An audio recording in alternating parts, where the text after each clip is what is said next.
जी हाँ दोस्तों, आकांक्षा पुरी के साथ खेसारी लाल यादव की ये जिम वाली वीडियो काफ़ी वायरल हो रही है और लोग अपनी अपनी प्रतिक्रिया और अपने हिसाब से कमेंट कर रहे हैं। मैं आपको बता दूं, ये रील्स इंस्टाग्राम पर करीब 42 से 43 मिलियन व्यूज़ इकट्ठा की है और इस रील को लोग काफ़ी पसंद कर रहे हैं और लोगों को अलग अलग प्रतिक्रिया दे रहे हैं। कुछ लोग इसको रोस्ट भी कर रहे हैं, कुछ लोग इसे अश्लील बता रहे हैं और गलत बता रहे हैं। लेकिन मैं आपको बता दूँ, खेसारी लाल यादव एक न्यू जिम स्टाइल में जिम कर रहे हैं आकांक्षा पुरी के साथ।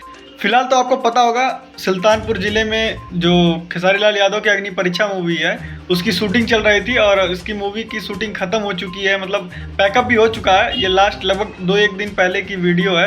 मतलब जब आकांक्षा पुरी ने इस रील को इंस्टाग्राम पर डाला तो एकदम बवाल मच गया और धमाल मच गया। कुछ लोग आलोचक हैं, वो लोग कह रहे हैं कि अश्लील है, ये चीज़ें हैं। अब कौन कैसे क्या वीडियो मतलब भोजपुरी में समझते हैं कि किस कंटेंट को क्या कहा जाए, यही नहीं समझ में आता। मतलब किसके वीडियो को सही और किसके वीडियो को गलत बताया जाए, क्योंकि चीज़ें ऐसी होती हैं कि इसमें डबल मीनिंग आ ही जाती है। खेसारी लाल यादव ने काफ़ी मेहनत की है। आपको पता है, लटक जीवा सॉन्ग जो काफ़ी वायरल चल रहा है और ट्रेंडिंग पर चल रहा है। तो आप क्या ही कहेंगे इसके बारे में? आप अगर इस वीडियो को नहीं देखें तो जाइए इंस्टाग्राम के हैंडल पर देख लीजिए और आप बताइए आपको ये वीडियो कैसी लगी, हमें कमेंट बॉक्स में जरूर बताइएगा। तो चलिए फिलहाल के लिए बस इतना ही, मिलते हैं आपसे नेक्स्ट वीडियो में। हमारी वीडियो पसंद आई हो तो लाइक शेयर सब्सक्राइब करना ना भूलें।